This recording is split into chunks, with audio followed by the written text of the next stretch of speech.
I guess that's most of my time. We have so many object lessons in how freedom creates prosperity in this world that it's stunning to me that people don't see them. You have, I began my last book, I began with the example of those satellite photos of the planet Earth at night that everybody is seeing. And you look at the Korean Peninsula, and it's all, you know, kind of on the south side of the Korean Peninsula, it's all illuminated, the coastline's all illuminated, big cities are big bright lights in that dark photo of the, and then there's like a stark line of demarcation. All of a sudden everything above that line is plunged into darkness when the sun goes down. Now, what is the difference? Same people, same cultural heritage, same language, more or less, same resources. Everything's the same but the state. Yep. So the people in South Korea have a per capita GDP that's 15% higher, but or 15 times, they have 15 times, their GDP is 15 times that of the North. The economic basket case, the Stalinist military state of the world. But we have so many, you have East Germany and West Germany, can't we learn? You have, I don't know, you have case after case after case. I wrote about a friend of mine who got out of the military academy in the Air Force Academy in Colorado Springs. And he came down here and he was stationed at Williams Air Force Base, and he flew training missions back and forth from Williams to California, back and forth, all the time. And he used to fly right along the Arizona-Mexico border, and this back in the late 1960s. 1960s, he'd fly back and forth, and he started wondering with all this free time on this routine training mission. So how come the power lines go to this, there wasn't a white line, it wasn't like a Roadrunner cartoon, there wasn't a white line painted in the desert there, but all these houses had power lines. And in these houses, they didn't have power lines.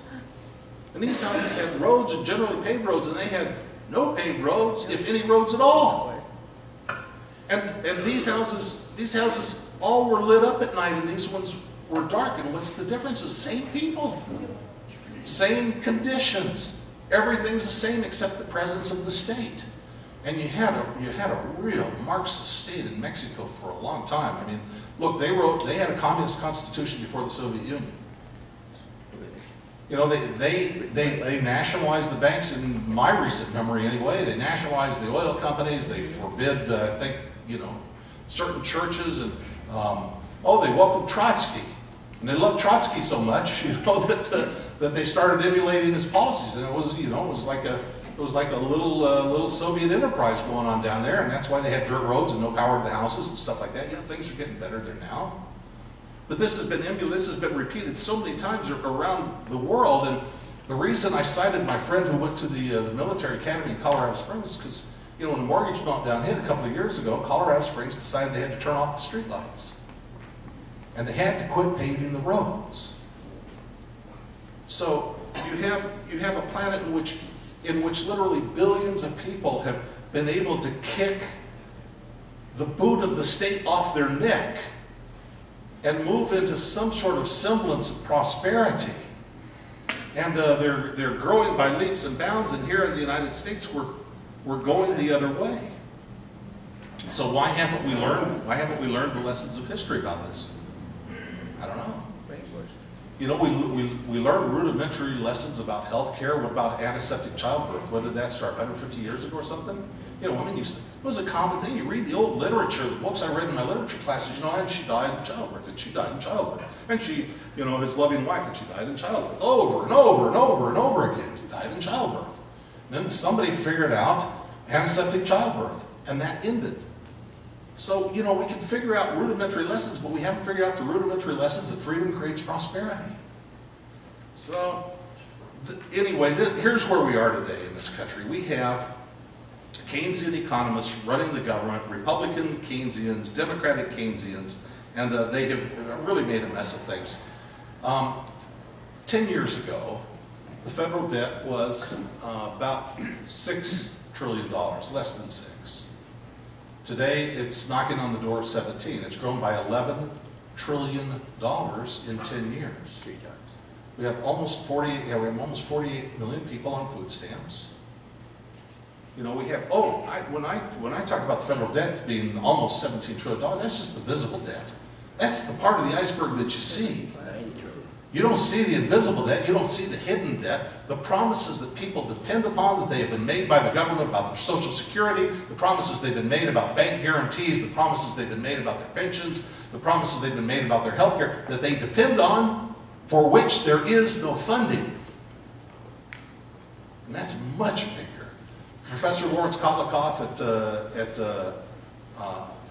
Boston University says, he was a Reagan economist, very, very good economist. He says, really, it's about $222 trillion. He says it's Enron time in America. It's about $222 trillion. I used to try to figure out, when I talk about this stuff, how much that is per capita, you know, how much it is for a family of four and stuff, because it would shock people, you know. Well, your share is $1.6 million, you know. But I quit doing it because it's cheap. I couldn't remember it from week to week. It changed so fast. So, but this is the world we live in, and you know, because we're a world of Keynesian economists, and because we're a world of statism and stuff, we get more and more promises and more guarantees that you can begin to comprehend. Student debt, student loans. It's more than the amount of subprime mortgages, and you know what happened with that. We're almost at $1 trillion in student loan debt. $1 trillion. But why do we have it? Because there is no cost to the politicians in making these promises. They don't have to raise taxes, right? This is by and by stuff.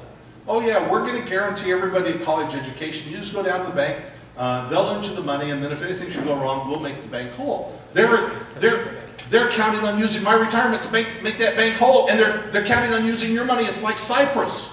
They're going to dip into your money in the middle of the night and help themselves to it when those loans are defaulted upon. You don't believe me? What do you think they did in the mortgage meltdown? Oh yeah, it's crony socialism. They get to keep their profits that the investment banks do when they're profitable, and when they take losses, you get to pay for it. So they make these promises that just willy-nilly, without any forethought and without any restraint. Here, I'll give you this one. This is William Isaac.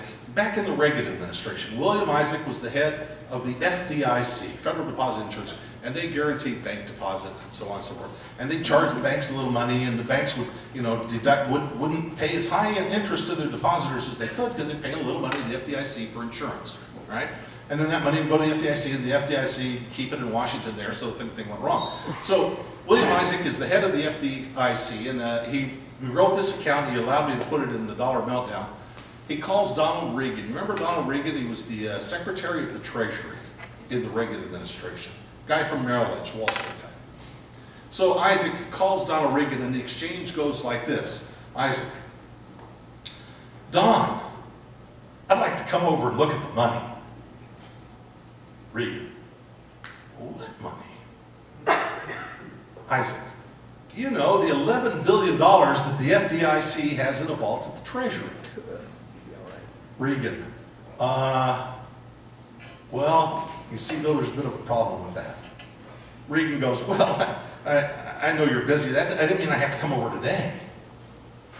Reagan, well, no, it's not really a question of timing. I don't know quite how to tell you this, but we don't have the money. And Isaac goes, yeah, right. Right. And Reagan goes, no, really, we don't have the money.